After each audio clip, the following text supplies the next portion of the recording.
NFO तो ऐसा में जेएम फाइनेंशियल म्यूचुअल फंड के नए फंड की हम बात करेंगे। देखिए, अगर फंड हाउस को देखें, मार्च 2026 तक के डेटा के हिसाब से 12,000 करोड़ रुपए तक का एयूएम, टोटल एयूएम जो है जेएम फाइनेंशियल म्यूचुअल फंड का रहा है। अब जो है एक नया फंड ये लेकर आ गए हैं, JM multi asset allocation fund. Gold silver पर हमारी चर्चा हो रही थी, इक्विटी पर भी हो रही थी। ये जो एनएफओ भी है हमारे इस टॉपिक से ही जुड़ा हुआ है। क्या कुछ की फीचर्स हैं, अभिषेक जी बताएंगे। चलिए, जैसे कि दिव्या आपने बताया कि 12,000 करोड़ रुपए से ज़्यादा इसका एयूएम है, लेकिन गौर करने वाली बात यह भी है कि करीब 32 साल पुराना ये फंड हाउस है, लेकिन एयूएम के लिहाज से अभी बहुत ज़्यादा इसमें इजाफा नहीं हुआ है। लेकिन जो एनएफओ ये लेकर आया हुआ है, जैसे कि आपने बताया कि JM multi asset allocation fund, ये एनएफओ है जो कि 24 जून से यहाँ पर खुल गया है, यानी कि आज से 8 जुलाई तक आप इसे में सब्सक्राइब कर सकते हैं। अलॉटमेंट इसका 14 जुलाई को मिल जाएगा। मिनिमम निवेश की अगर बात करें तो 1,000 रुपये से आप इसकी एसआईपी कर सकते हैं और 5,000 रुपये का लमसम निवेश इसमें आप कर सकते हैं। एग्जिट लोड कुछ भी नहीं है, कभी भी एग्जिट करिए, कोई भी यहाँ पर आपको चार्जेस यहाँ पर देने की जरूरत नहीं है। फंड मैनेजर्स की बात करें तो 3 फंड मैनेजर्स हैं, दीपक गुप्ता, असित भंडारकर और किल्लोल पांड्या इस फंड को यहाँ पर मैनेज करेंगे। इसके अलावा अगर पीयर कंपैरिजन पे देखें तो मल्टी एसेट एलोकेशन फंड्स के कुछ 5 साल के रिटर्न्स देखें, टॉप फंड्स की बात करें तो quant multi asset allocation fund यहाँ पर 21% के रिटर्न दे चुका है।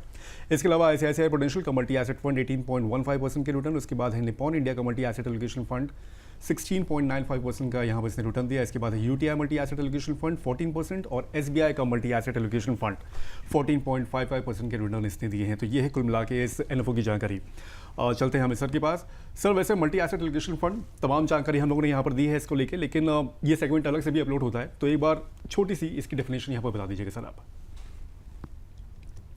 तो मैं एक डिस्क्लेमर देना चाहूंगा जो कई बार हम लोग भूल जाते हैं जब हम पुरानी रिटर्न की बात कर रहे हैं। तो एक बात हमारे दर्शकों को, हमारे इन्वेस्टर्स को समझना बहुत जरूरी है कि past return is not an indication of future returns. इसका मतलब है पिछले रिटर्न्स आगे के रिटर्न का अंदाजा नहीं देते। दोनों बड़ी सेपरेट बातें हैं। तो कोई भी इन्वेस्टर ऐसा सोच के, क्योंकि उसने पिछले 1 साल, पिछले 2 साल में ऐसा रिटर्न दिया है, अपनी इन्वेस्टमेंट को प्लान ना करें। ये बहुत इंपॉर्टेंट है जानना। अब आते हैं कि एक मल्टी एसेट एलोकेशन फंड जो है वो हमारे लिए क्या करता है। जैसा इसका नाम है मल्टी एसेट, मल्टीपल एसेट्स के अंदर जहां एलोकेशन होती है उन फंड्स को मल्टी एसेट फंड बोलते हैं। इसका सबसे ज्यादा लाभ निवेशक के लिए क्या है? बहुत सिंपल सा फंड है जिसके अंदर निवेशक को खुद एलोकेशन को इधर उधर मैनेज नहीं करना है। जैसे हम बात कर रहे हैं कितना गोल्ड करना है, कितना सिल्वर करना है, कितना इक्विटी करना है, ये ऐसा एक इन्वेस्टर को खुद प्लान नहीं करना पड़ता। फंड मैनेजर्स, उनकी टीम, जैसे इस फंड में भी आपने बताया 3 फंड मैनेजर, तो मैं मान के चलता हूं एक इक्विटी का फंड मैनेजर है, एक डेट का फंड मैनेजर और एक बाकी के अदर एसेट्स जैसे खासकर मेटल्स का फंड मैनेजर है। तो ऐसे केस में वहां पर आपको उनकी एक्सपर्टाइज मिल रही है, कैसे किसमें एलोकेशन बढ़ानी है, किसमें कम करनी है, अपने आप वो आपके लिए कर रही है। ये हाइब्रिड फंड कैटेगरीज में की कैटेगरी में आते हैं, जो कि बहुत ज्यादा रिस्क भी नहीं लेते, बहुत ज्यादा सेफ भी नहीं होते, मध्य में अपना काम बैठ के एक over a long term period आपको एक डिसेंट सी रिटर्न आपको देके जाते हैं। ये gold, equity, gold, debt, REITs, InvITs, ऐसे अलग अलग एसेट क्लासेस में इसमें इन्वेस्ट होता है। एक एसेट क्लास में अगर मान लीजिए मंदी आती है तो अमूमन दूसरे एसेट क्लास उसको कवर करने की थोड़ी क्षमता या कोशिश करते हैं। जब खासकर पिछले 1-1.5 साल में हमने देखा कि यहाँ रिटर्न आया बट थोड़ा इक्विटी की रिटर्न्स के ऊपर दबाव रहा है, तो ऐसे केस में भी लोगों को बड़ा इस फंड्स ने मदद किया है। हम इनके लिए ये भी कह सकते हैं ये ऑल वेदर फंड है, जो बहुत सिंपल इन्वेस्ट करना चाहते हैं, बहुत हाई रिस्क नहीं लेना चाहते, उनके लिए ये ऑल वेदर। आपने डाला पैसा और आप आराम से बैठे, आपको बहुत ज्यादा इधर उधर बहुत सोचने की जरूरत नहीं है, आप लंबे तक रहिए, आपको एक डिसेंट रिटर्न निकल के आ जाएगा। ऐसा उम्मीद ना करें जो ये आपको सामने चार्ट दिखा रहे हैं हमारे अभिषेक जी, कि ऐसा रिटर्न आपको मिलेगा बार बार। ऐसा रिटर्न, ये एबनॉर्मल रिटर्न है, ऐसा रिटर्न आपको बार बार नहीं मिलेगा।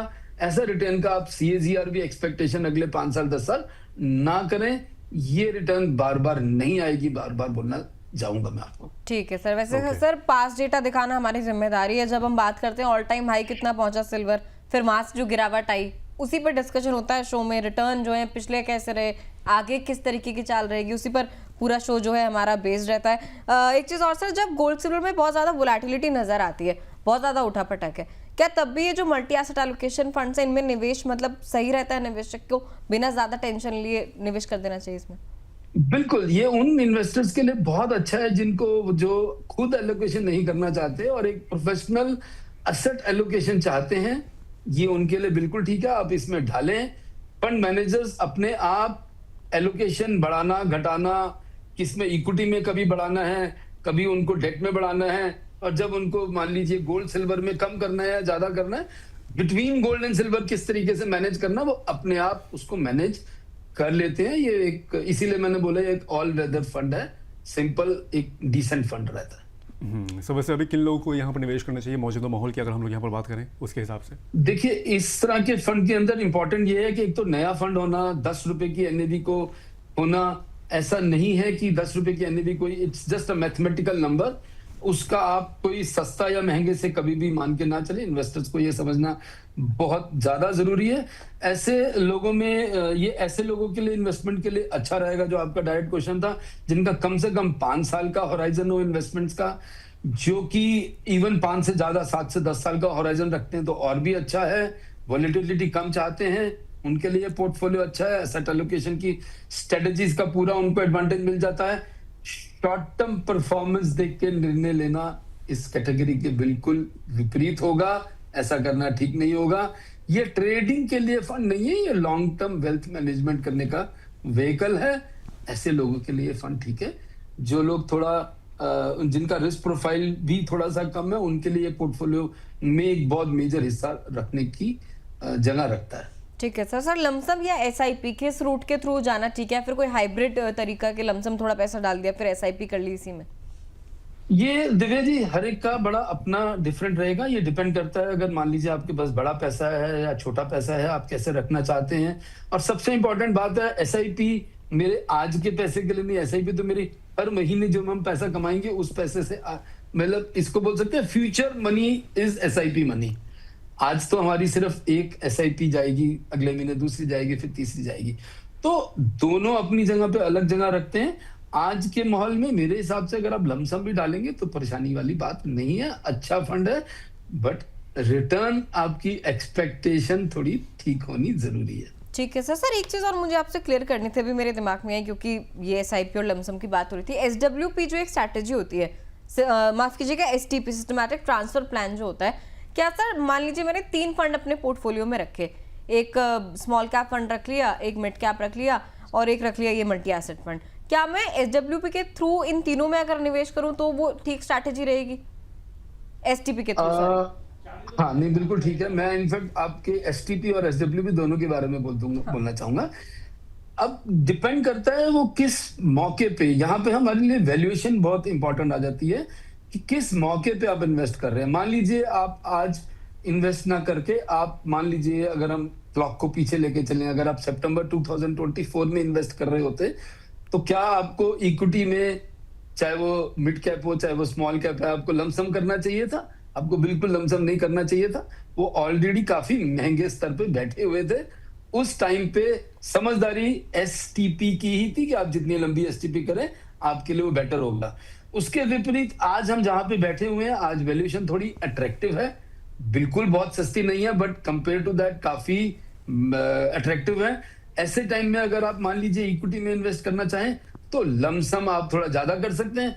आपको एसेट एलोकेशन में आपको ऐसा लगता है कि नहीं, तो आप कुछ एक गेम कर सकते हैं। हम बहुत सारे इन्वेस्टर्स जो कि थोड़े इन्वेस्ट करना भी चाह रहे हैं, थोड़े से डरे हुए भी हैं, तो हम उनको 50-50 60-40 का भी फॉर्मूला कर रहे हैं कि 60% आप लमसम डाल दीजिए, बाकी 40% थ्रू एसटीपी कर लीजिए अगले कुछ महीनों के लिए। वो भी एक अच्छा तरीका बन सकता है। इनफैक्ट क्योंकि हमारी आपने 2-3 बारी एसडब्ल्यूपी भी बोला है और नाम हमारे शो का बोनस है, तो हम किसी भी बात को छोड़ के नहीं जाएंगे। सिस्टमेटिक विड्रॉल प्लान के लिए भी आपका मल्टी एसेट फंड्स एक अच्छी कैटेगरी है। अगर आप अपने पोर्टफोलियो में अपने मल्टी एसेट फंड रखा हुआ है और एक एसडब्ल्यूपी लॉन्ग टर्म के लिए चलाना चाहते हैं, कितनी परसेंटेज रखनी है वो डिटेल अलग डिस्कशन है, बट आप उस फंड को वहां यूज कर सकते हैं।